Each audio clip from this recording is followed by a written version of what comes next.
เอากราบสบายดีเด้อแม่เอฟซี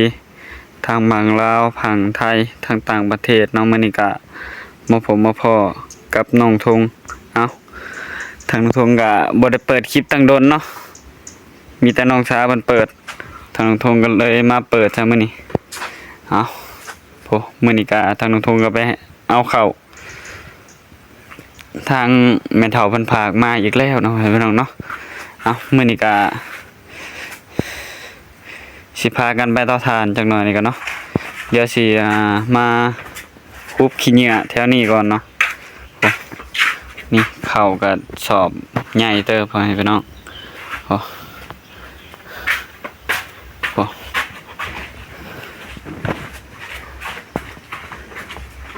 พี่ทางอันนี้เนาะหญ้า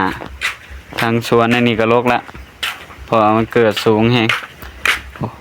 อันนี้ผักบ้งปลูกไปกันหลายเกิดซ้ำนี่เนาะเอาบ้านนี้ก็สิพากันเอาเข่าขึ้นเนาะเอาเข่าขึ้นถึงเฮือนไปแหละทางน้องทงก็เพิ่งเอามาไปเป็นไงไปแหวเตาถ่านนำไปแหวเตาถ่านแล้วก็มาเฮือนมาส่งเข่าเนาะพอเท่ากับเมื่อบ้านแล้วบ้านนี้บ้านเราเอารถไถมาไปแหละจังได้เอารถไถเราแก่พื้นเลยพอดีทางลุงทงกับไปส่งพระเฒ่าอยู่แคมทางเนาะให้เราขึ้นรถโดยสารเมื่อแล้วก็ทางลุงทงกับไปเอาข้าวอยู่ตลาดใหญ่เลยตอนนี้ก็แดดเริ่มมาแล้วเนาะฝนก็บ่ได้ตกเลยโดนเถื่อตกเท่านึงฝนก็ได้โอ้ทางน้องสาเพิ่นสบายดีน้องสาสบายดีเดี๋ยวทางทงก็เสียวขึ้นแล้วเนาะตอนนี้ก็สีงอเขาขึ้นทั้งเฮือนเนาะเขาก็เต็มสอบโพเพิ่นสีให้2 สอบเนาะสีข้าวเปลือกแล้วก็ข้าวสารก็ได้สอบหนึ่งเนาะสีข้าว2 สอบเป็นข้าวสารก็สอบหนึ่งเมื่อวานนี้ทางน้องซาก็เสียนี่เนาะตอนแรงวานนี่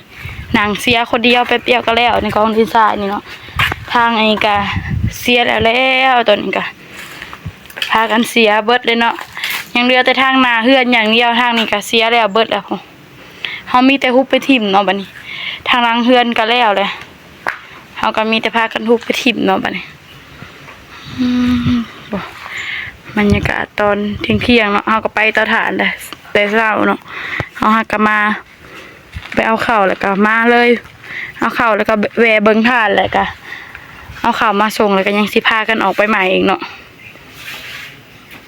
อันนี้ก็สิเป็นต้นสมโอบ่หมามันก็เริ่มใหญ่กว่าเก่าเนาะเฮาต้องหาไม้ใหญ่ๆมาค้ำบัดนี้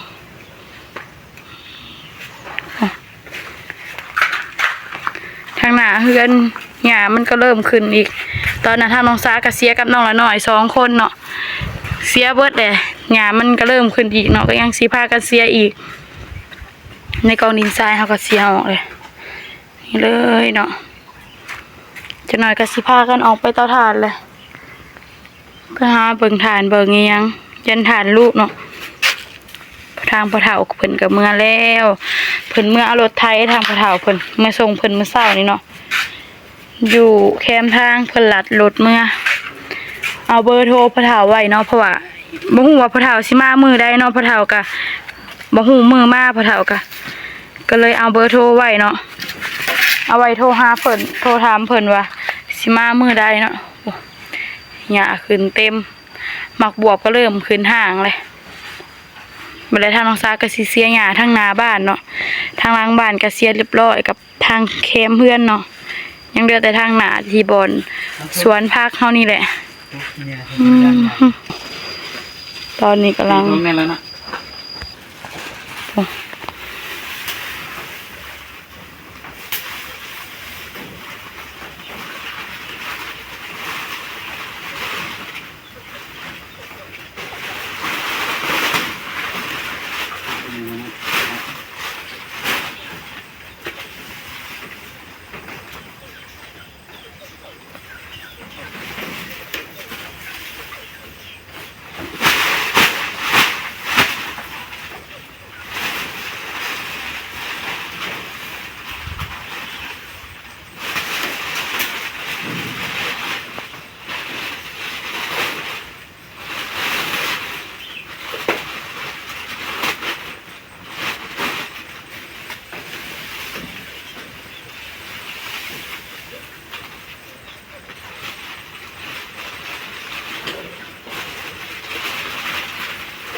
คน โอ้ตอนนี้ทางไอ้ทงเพิ่นกำลังสีคุบหญ้าใส่ทางเนาะเขาเสียแล้วเมื่อวานนี้เนาะทางน้องซาก็เสียคนเดียวอยู่กองดินทรายเนาะเมื่อวานนี้เขาเดียวก็แล้วเพราะว่าหญ้าอยู่กองดินทรายมันก็บ่ได้หลายเนาะมันยาวก็เลยเสียออกเพราะว่าช่วงนั้นหญ้ามันขึ้นเนาะฝนตกแล้วหญ้ามันขึ้นยาวเนาะเพราะว่าก็พากันออกไปเตาถ่านทุกมื้อไปกองพืชไปกองอีหยังค่ำมืดเพื่อสิมาเนาะก็เลยบ่ได้รกหญ้ารกอีหยังมันก็เลยยาวแบบนี้เนาะแล้วก็หญ้ามันก็ขึ้นหลายอีกเฮากองถ่านกองอีหยังจุดถ่านแล้วก็มีแต่มาอนามัยเฮือนเนาะรกหญ้ารกอีหยังออกจากแคมเฮือนเพราะว่าหญ้ามันก็เริ่มขึ้นหลายบัดนี้ก็ยังเหลือแต่ทางหน้าบ้านเนาะโอ้ให้ดองเพิ่น ตอนนี้ก็อันนี้เนาะหัวโพน มันเป็นหัวโพนปวกนะ นี่ พูดออกแล้วสิบ่เป็นอีหยังนะซะ น่าจะบ่เป็นหยังดอก บ่ เอาตรงใหญ่เต้าสินเต้าซานคั่นแล้วอ่ะนั่นนั่นก็ คอยบ่กล้าเฮ็ด คอยบ่กล้าเอาซะอันนี้เจ้าพังอยู่ลุ่มเนาะหรือว่าเขาเอาขึ้นเทิงหรือว่าอยู่ลุ่มสุดเลย แต่เก่ามันบ่ได้มีฮอดโพนอันนี้ซ้ำ มันน่าก็ขึ้นมาเองมัน แต่เก่ามันเป็นหัวน้อยๆประมาณนี้ เอาซะ ลมลำขึ้น เอาซะเจ้าคือบ่เอาออกคือท่อนยังน้อย เอาบ่คิดว่ามันสิใหญ่ขนาดนี้ ขอยเห็นแม่ FC บอกว่าให้เอาจอบมาขุดออกนี่เลยเนาะโพนปวกนี่ ขุดออกกระพังเฮาก็ได้ ทางนั้นก็ป้าเนาะ อืม ป่ะปลูกหญ้าในสวนมันนี่ไปปลูกหญ้าอยู่ในสวนออกผักบงก็ปลูกแต่ต้นเลยเนาะปลูกแต่ต้นนั่นแหละที่ว่าฝนตกเลยในมันผงสะทรายเนาะก็ได้กินอยู่เนาะเก็บกินเก็บใส่ลวกมีลวกอีหยังเนาะเพราะว่าเฮาปะบัดนี้เลยทำบ่ได้ลกออกลกแต่หญ้าออก เสร็จแล้ว อืม อันนี้เวลาจะหาตันใหม่มาทำ โดย รู้ใหม่จะได้แล้วได้ที่ว่า ได้ปะลองไปหาเสื้อผ้ามาโดยปะไปหุบหญ้าก่อนก็ได้หรือว่าใส่น้องลิ้นทุบบ่หรือว่าเจ้าสิเฮ็ดอันนั้นบ่ น้องเรียนทุบก็ได้แล้ว ให้น้องลิ้นทุบเนาะให้ไอ้ทงเพิ่นอันนั้นตอกลักใส่ต้นส้มโอเนาะเพราะว่าไม้มันน้อยกว่าต้นส้มโอเลยตอนน่ะต้นมันน้อยเนาะมาบัดนี้ต้นมันเริ่มใหญ่ละโอ้น้องลิ้นเพิ่นทุบ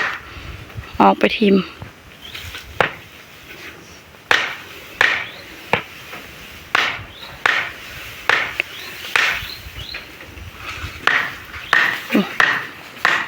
ถ้ามันเต็มก็เอาไปทิ่มก่อนก็ได้น้องลิน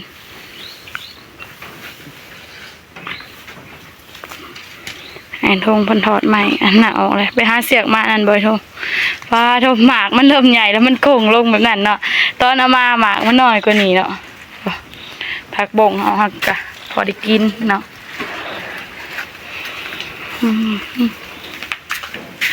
โอ้อีกบ่ดนก็สิได้ลงมาบ้านเนาะเฮ็ดอิหยังแล้วเบิดผู้นแหละขวดทานขวดอิหยังแล้วเบิดผู้นแหละจึงสิได้ลงมาบ้านเนาะมาหาน้องผู้พาเพิ่นโอ้ได้บ่อยทง ได้แต่ว่าหนามันบ่เสื่อมหนามันเสื่อมเลยมันก็ต่อข้ามอีกนะหมูนี้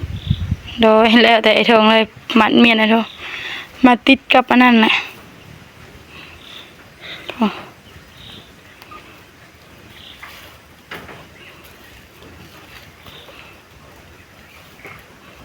มันเริ่มป่งหงาวมาเนาะต้นสมโบกะ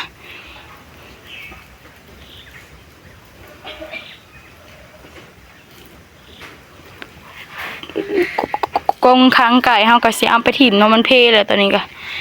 ไก่ก็2โตว เพื่อสิญญาณเอาตะนางมันนั่นแหละสิได้ตะนางมา ย่างเอาตาราง มาเนาะ เฮาเอามากินเนาะไอ้ทงเนาะไก่น่ะเนาะเฮาหอดไปเลี้ยงเนาะเฮาเอามากิน แต่เฮาค้างไว้ใส่ในหั่นเนาะถ้าบ่มีของกินก็เอาออกมากินเนาะซุมเฮาบ่ได้เลี้ยงทาวรอยากกินยามใดก็กินเนาะ เอาบ่ได้เลี้ยง ยำเลยเอาเรื่องเขียว แม่นเอาขึ้นอีกบ่ได้บ่ทงยันงามทักนะ ก็ขึ้นนี่ก็มีนี่ทำมันใหญ่กว่ามันคือ เพราะว่ามันเป็นหญ้ากงเนาะเท่านั้นน่ะ เอาแบบนี้เราดัดเอาสีเลย แม่นได้ให้มันซื้อเลยข่อยก็บอกอยู่โอ้ให้น้องลินเพิ่นทุบเนาะอันนี้เสียต้นแรงว่านนี่เนาะให้ทงแป้งต้นสมโอก่อน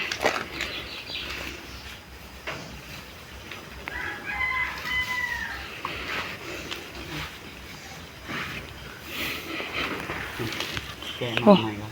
แก่มาใหม่ทงว่ะป้าต้นตัวนี้เริ่มใหญ่เลยเนาะไอ้ทงเนาะตอนนะเอามาหมากมันน้อยกว่านี้เนาะป้าหมากใหญ่แล้วมันก็เริ่มกงเนาะเพราะว่ามันก็เริ่มปงงาปงอันนั้นใบไม้ใหม่เลยเนาะผมนี่คือ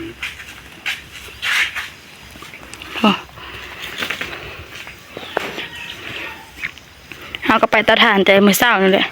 เขาหักกะมาเนาะเพราะว่าเขาไปเอาข้าวอยู่ในเมือง หรือว่าอยู่คิวรถเนาะเพิ่นพาข้าวมาให้เพราะว่าป้าก็ยังในตู้อยู่บัดนี้เพิ่นพาข้าวมาให้เต็มสอบเลยเนาะเพราะว่าเพิ่นก็ฮู้ว่าเฮาอยู่หลายคนหน่อยทงเพราะว่าเฮาเอาน้องมาเลี้ยงเพิ่มอีกคนหนึ่งเนาะเพิ่นก็เลยพามาให้เต็มสอบเลยบัดนี้โอ้แม่ทางน้องสาก็ฝากข้าวมาให้อีกแล้วเนาะมื้อนี้เพราะว่าเพิ่นพากมาตอนน่ะก็เบิดเลยเนาะแล้วเพิ่นก็พากมาให้ฝากน้ำรถโดยสารมามื้อเช้านี่เฮาไปเอาเนาะ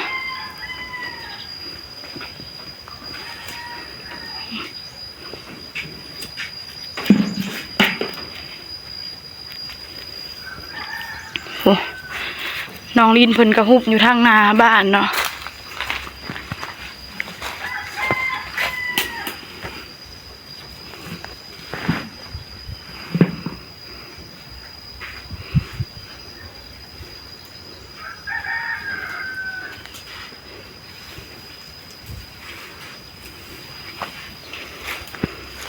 ฮุบออกไปนะคะมันเป็นแปลน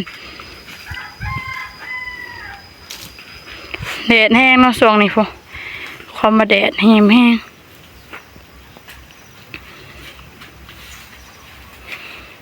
ทุบเนี่ยใส่ทางออกไปเนาะ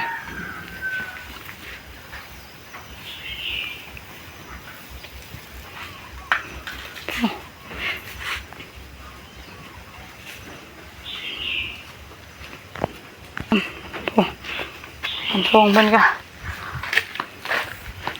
ดัดให้มันสื่อดีทง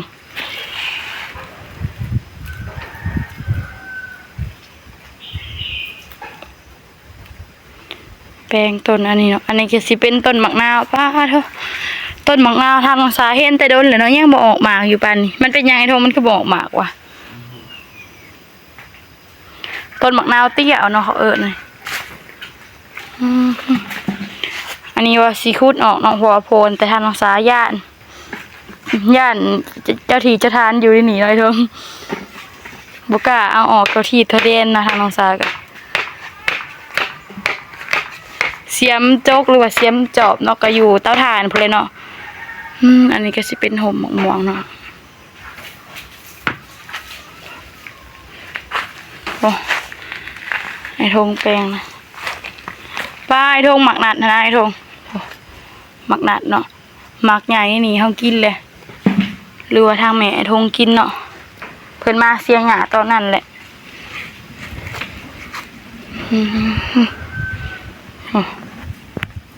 โอ้ทางหลังเฮือนเนาะเสียแล้วแต่เมื่อวานเนาะทางหลังเฮือนนะก็ฮุบใส่นี่เนาะอันนี้ก็เอาฮุบใส่นี่ปูอันนี้ก็มือพ้นตกเนาะมันล่มแล้วมันก็ผัดหักเลยเนาะอันนี้เพราะว่าลมแผ่ลมว่าถึงลมถึงพ้นไม้มันกระดอกแล้วเนาะมันหลายปีแล้วมันก็หักเนาะยังสิหาใหม่มาอันนั้นใส่ใหม่เนาะอันนี้ก็เพราะว่ามันดอกแล้วมันก็หักเองมันเนาะปู บรรยากาศตอนเที่ยงๆเนาะโดยอำทางน้องสาก็สิได้จบคลิปไปเพียงเท่านี้พบพอกันในคลิปหน้าเด้อกราบขอบคุณทางแม่ FC เบอร์สุขุสุคนที่เบิ่งคลิปของน้องสาตั้งแต่ต้นจนจบที่บ่ข้ามโฆษณาทางน้องสาว่าผิดพลาดประการใดก็ต้องขอโทษขออภัยทางแม่ FC เบอร์สุขุสุคนทางน้องสาสิขอตัวลาไปเพียงเท่านี้ขอกล่าวคำว่าสบายดีบ๊ายบาย